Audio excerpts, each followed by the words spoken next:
So good morning students.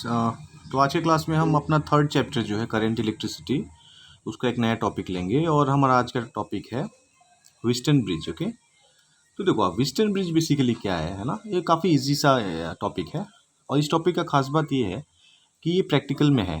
हम लोग का क्लास 12 का जो प्रैक्टिकल होगा बोर्ड एग्जाम में, वहाँ पे एक एक्सपेरिमेंट इस टॉपिक से आता है जिसका नाम है व्हिस्टन ब्रिज। ओके, तो व्हिस्टन ब्रिज बेसिकली क्या होता है, ये एक डिवाइस है। Okay, it is a device, right, it is a device that can be used, okay, that can be used to measure, ठीक है, unknown resistance। समझ में आ रहा है आपको? unknown रेजिस्टेंस समझ में आ रहा है क्या होता है ये? तो व्हिस्टन ब्रिज बेसिकली क्या होता है, एक टाइप का इंस्ट्रूमेंट है जिससे कि हम रेजिस्टेंस को मेजर करते हैं। पर आपको पता है रेजिस्टेंस क्या है? अभी ये नहीं बोलना रेजिस्टेंस भी मालूम नहीं है ना।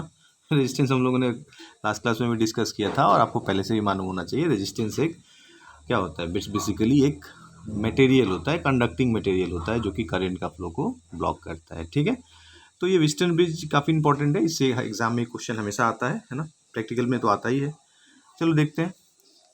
अभी देखो व्हिस्टन ब्रिज जो होता है, पहले इसको ड्रॉ कर लेते हैं, फिर इसका एक थ्योरी है उसको देखना पड़ेगा, है ना। तो देखो इसको ड्रॉ करने के लिए ऐसे हम पॉइंट्स बनाएंगे, 4 पॉइंट्स। ठीक है, ये फर्स्ट पॉइंट, ये यहाँ से आप इसको बनाओ, यहाँ से इसको ज्वाइन करो, यहाँ से इसको ज्वाइन करो। ठीक है, अभी देखो इसके बीच में हम लगा देंगे गैल्वेनोमीटर, है ना। इसको खूब ध्यान से समझना, ये काफ़ी इंपॉर्टेंट है। और इसको हम कनेक्ट कर देंगे एक सोर्स से। ठीक है, ओके। देखो ये व्हिस्टन ब्रिज जो है, इसके ऊपर और भी बहुत सारा डिवाइस ऐसा है जो कि व्हिस्टन ब्रिज को बेस मान के हम उसको बनाते हैं। ठीक है, तो इसलिए आपको व्हिस्टन ब्रिज को समझना काफ़ी इंपॉर्टेंट है। तो फिर इसके बाद का जो टॉपिक है पोटेंशियोमीटर, मीटर ब्रिज, फिर आप वो समझ पाओगे, अदरवाइज आप उसको समझ नहीं पाओगे। ठीक है, तो देखो आप, ओके, तो आप देखो यहाँ पे क्या है कि मैंने इसका जो ये आर्म्स है ना, इसको हम आर्म्स बोलते हैं। तो ये पहला आर्म है, ये दूसरा आर्म है, ये तीसरा आर्म है और ये फोर्थ आर्म है। तो देखो अब चारों आर्म में हम लोगों ने 4 रेजिस्टेंस कनेक्ट किया। ये P है, ये Q है, ये R है और ये S है। ठीक है, तो देखो ये जो हमारा व्हिस्टन ब्रिज होता है, इसमें बेसिकली क्या होता है, आप देखो ये चारों रेजिस्टेंस से आपको कोई 3 पता होगा, है ना, और फोर्थ वाला हमको कैलकुलेट करना होगा। ठीक है, ध्यान से सुनो फिर से। P Q R S ये हमारा चारों रेजिस्टेंस है ना। यहाँ पे एक सोर्स लगा हुआ है ना, ये में सोर्स लगा हुआ है, ये गैल्वेनोमीटर बीच में लगा हुआ है ना। तो देखो ये P Q R और S में से चार रेजिस्टेंस है, इसमें से 3 का वैल्यू आपको पता होगा और आपको कोई भी जो फोर्थ वाला होगा उसका वैल्यू आपको कैलकुलेट करना होगा, है ना। अभी देखो यहाँ से जब आप सोर्स से सर्किट को कनेक्ट करोगे तो क्या होगा, इसमें करंट आ रहा है कि नहीं आ रहा है, वोल्टेज इसमें डेवलप हो रहा है कि नहीं हो रहा है, वो हमको पता चलेगा गैल्वेनोमीटर से, है ना। ठीक है, अभी देखो इस ये कैसे काम करता है। इसको काम करने के लिए, है ना, प्रॉपरली काम करने के लिए हमारे पास एक वर्किंग फार्मूला है।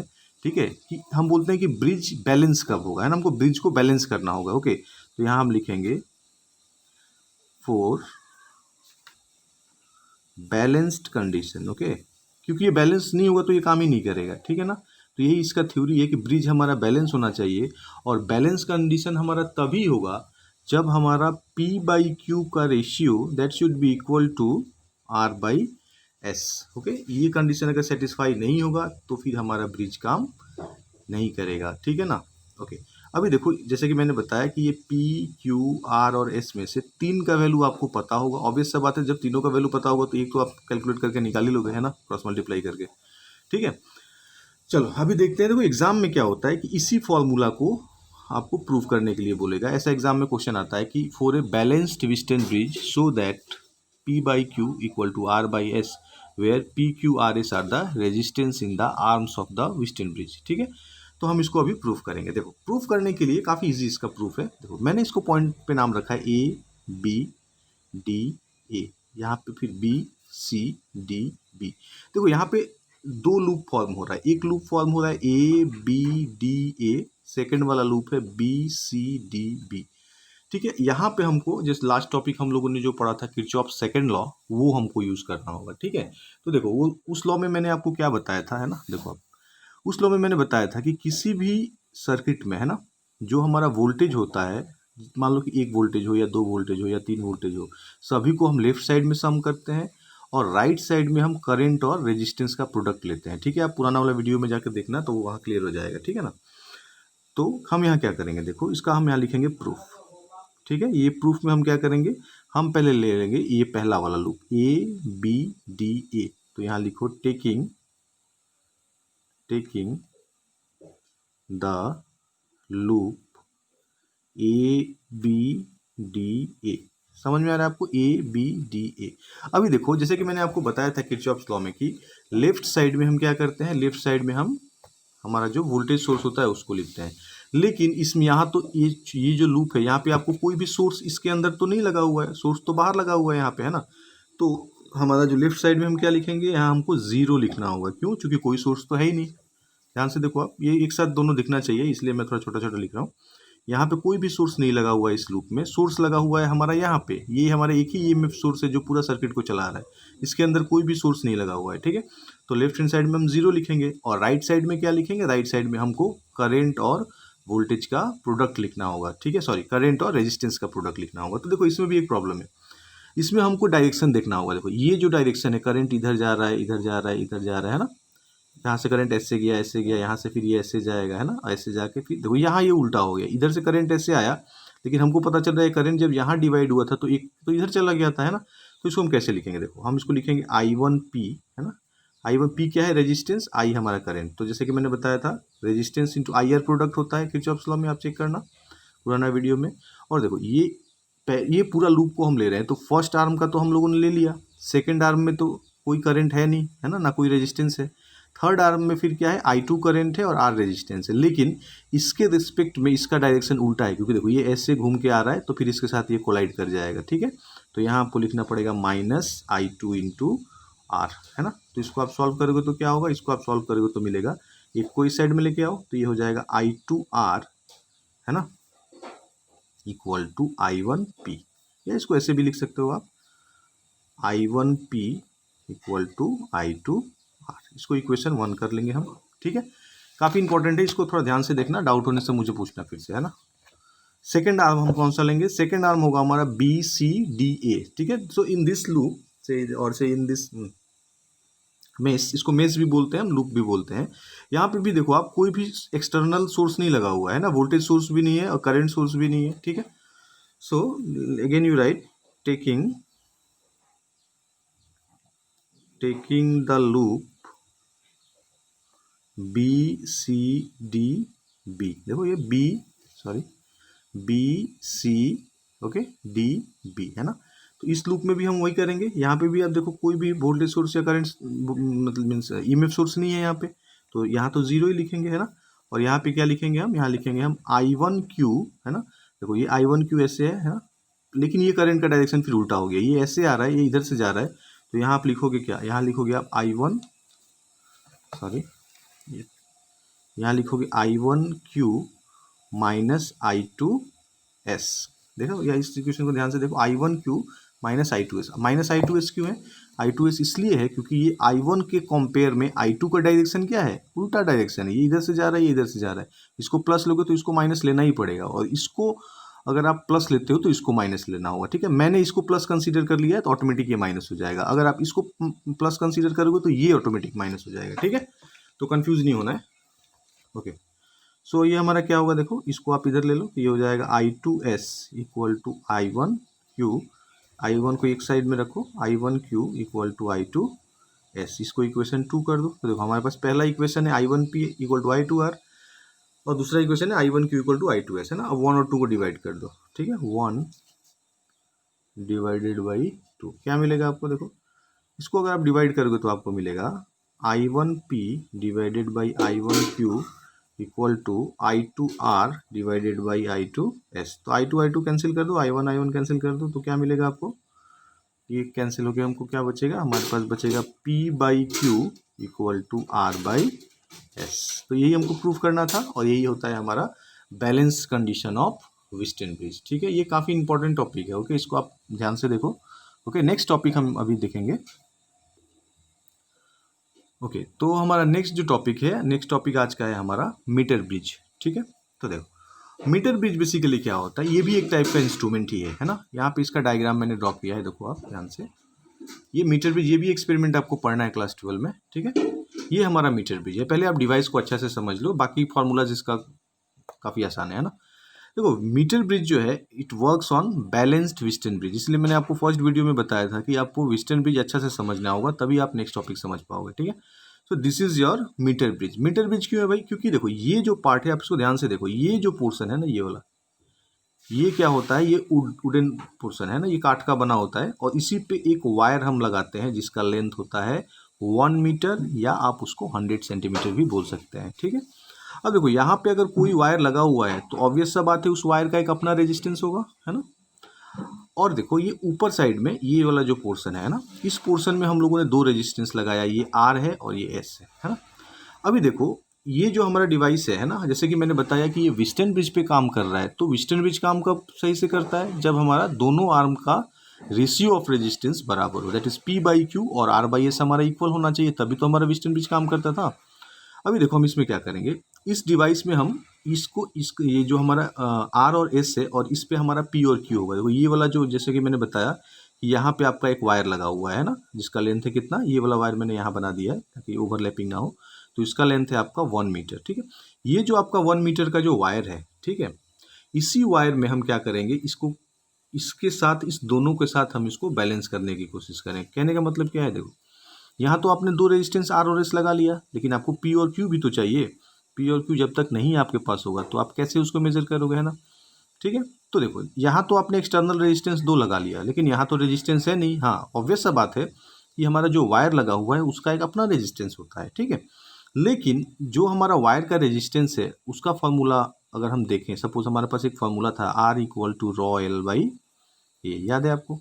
मतलब ये हुआ कि हमारे पास अगर एक फाइनाइट लेंथ का वायर है तो उसका जो रेजिस्टेंस होगा, तो यहाँ से हम बोल सकते हैं ना R is proportional to L, ठीक है। रॉ और ए को कांस्टेंट मान ले तो मतलब ये हुआ कि ये जो वायर है, ठीक है, इसी वायर में हमको पी और क्यू मिलेगा। समझ में आया, पी और क्यू किस टर्म में मिलेगा, लेंथ के टर्म में मिलेगा। समझ में आ रहा है, यहाँ पे डायरेक्टली हम पी और क्यू नहीं हमारे पास नहीं है, लेकिन पी और क्यू का मेजरमेंट हम लेंथ के टर्म में करेंगे, ठीक है। कैसे करेंगे आप देखो, हम लोगों ने क्या किया, सर्किट को काम करने के लिए पहले हम लोगों ने इसको एक ईएमएफ सोर्स से कनेक्ट कर लिया, यहाँ पे हम लोगों ने एक की लगा लिया, ठीक है। जैसे ही हम की को ऑन करेंगे, ठीक है, इस सर्किट में क्या होगा, करंट फ्लो होना स्टार्ट हो जाएगा, है ना। करंट जब फ्लो होना स्टार्ट होगा तो ये देखो आप, ये डी पॉइंट से हम एक वायर लेंगे और इसमें हमें गैल्वेनोमीटर हम लोगों ने लगाया है, और ये जो एरो वाला पोर्शन है इसको हम जॉकी बोलते हैं, ठीक है। अभी जैसे कि मैंने आपको बताया कि बैलेंस्ड कंडीशन में हमारा ब्रिज का क्या फॉर्मूला होता है, फॉर्मूला होता है P by Q equal to R by S, ठीक है। अभी देखो आप सिर्फ डायग्राम को समझो, बाकी थ्योरी में शुरू से आपको बताऊंगा। तो देखो इसमें क्या होगा, हम क्या करेंगे कि ये जो वायर से जो ये पॉइंट जो आया इसको लेके हम इस वायर पे टच करेंगे, ठीक है। टच करेंगे तो देखेंगे कि गैल्वेनोमीटर है वो डिफ्लेक्शन दे रहा है, कभी लेफ्ट में डिफ्लेक्शन दे रहा है, कभी राइट में डिफ्लेक्शन देगा, ठीक है। तो ये जो इंस्ट्रूमेंट है ये बेसिकली प्रैक्टिकल का चीज़ है ना, मैं आपको यहाँ पे पढ़ा रहा हूँ वैसे थ्योरी में, बस इसका जब तक प्रैक्टिकल नहीं करोगे ये उतना क्लियर नहीं होगा, है ना।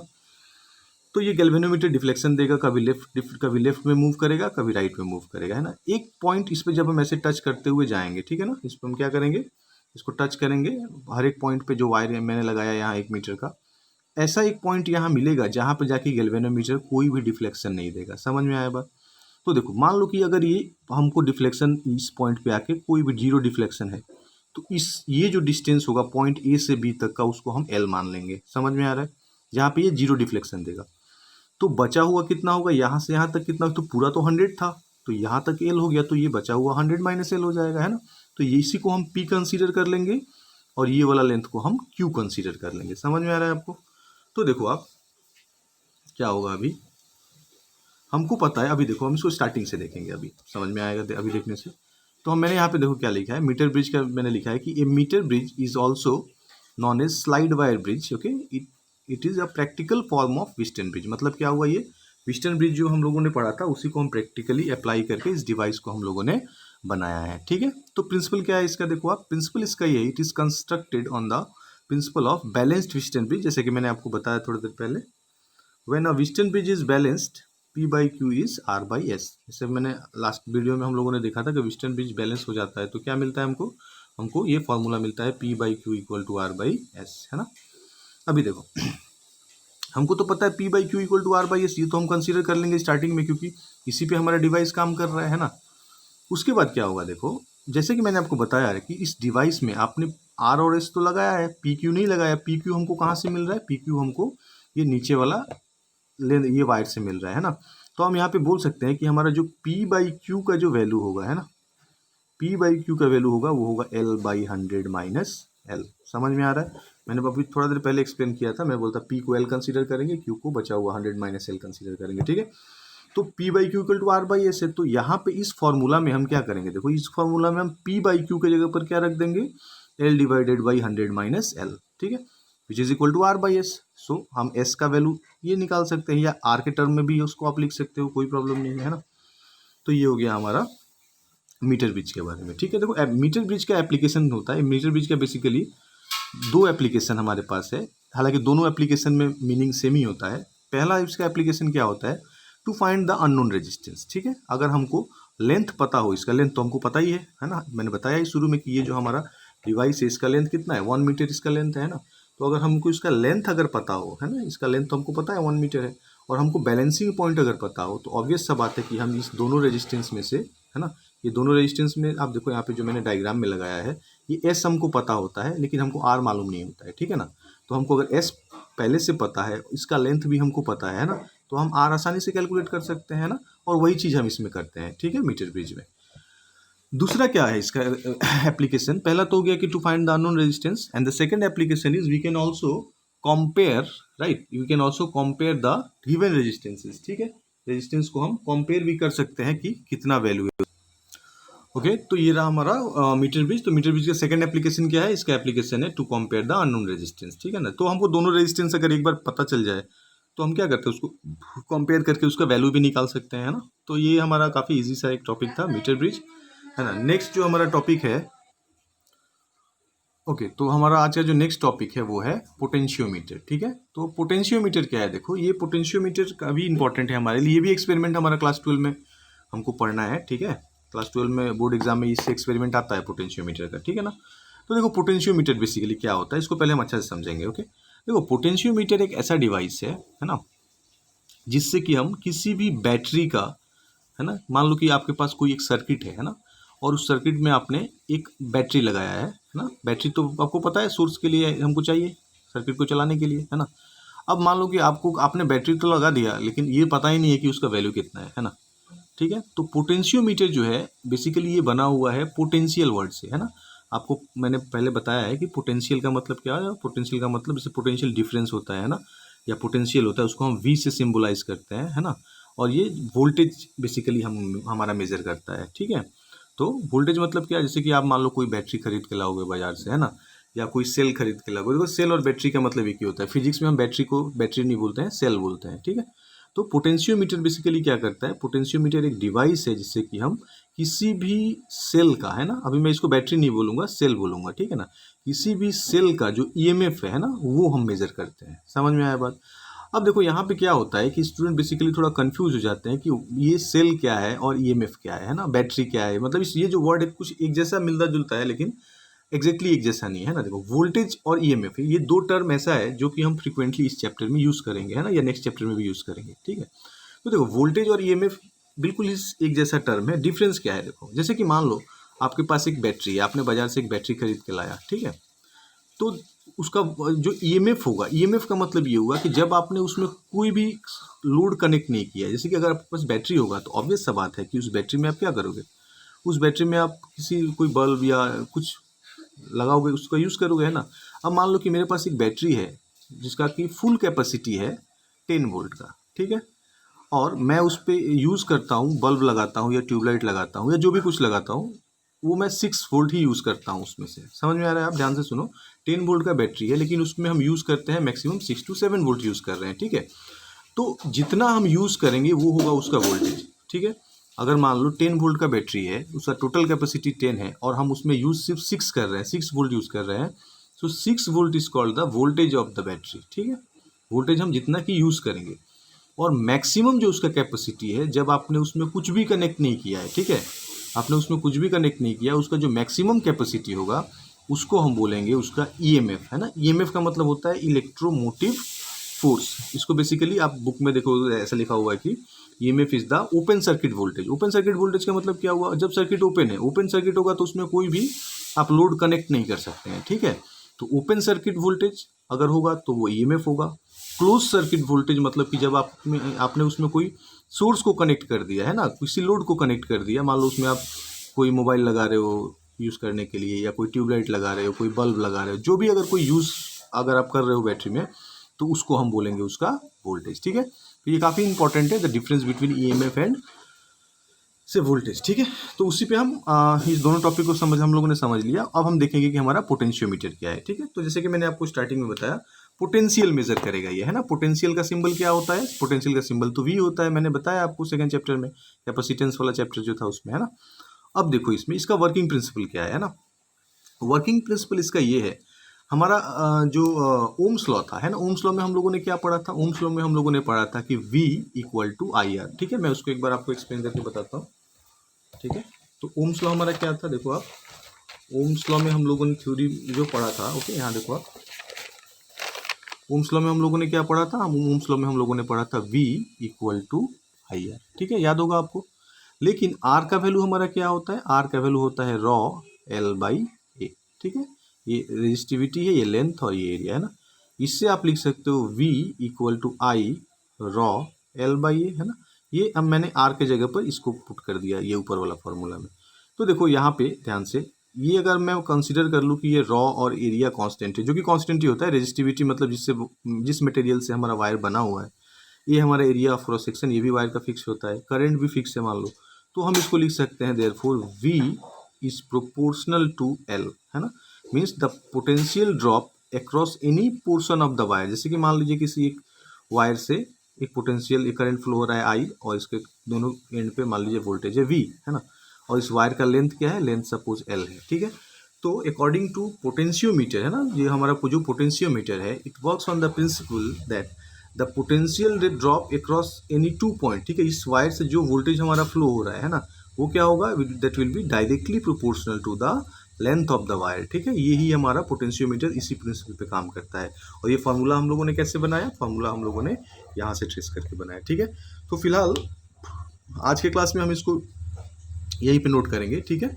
और नेक्स्ट क्लास में मैं ट्राई करूँगा कि मैं बोर्ड पे लाइक लिख के पढ़ाऊँ, ताकि इसमें बहुत प्रॉब्लम होता है, ये डिवाइस वाला पार्ट है, तो एक बार डायग्राम बना के फिर दूसरी जगह पर लिखने से समझ में नहीं आता है ना। डायग्राम साथ में रहेगा, फिर पूरा एक्सप्लेन करेंगे हम लोग, तब समझ में आएगा, ठीक है। तो इसलिए मैं इस टॉपिक को यहीं पे अभी रहने दूंगा। नेक्स्ट क्लास जो हमारा होगा उसमें हम पोटेंशियोमीटर पढ़ेंगे, पोटेंशियोमीटर के बाद और एक डिवाइस इसमें है, ठीक है, नहीं, एप्लीकेशन ऑफ पोटेंशियोमीटर, ये चैप्टर खत्म हो जाएगा। बेसिकली ये लास्ट टॉपिक है इस चैप्टर का, ठीक है। उसके बाद हम कुछ क्वेश्चंस करेंगे, और क्वेश्चन करने के बाद ये चैप्टर हमारा फिनिश हो जाएगा। लेकिन उसको हम बोर्ड पे करने की कोशिश करेंगे, ये कॉपी में थोड़ा प्रॉब्लम हो रहा है, ओके। Thank you.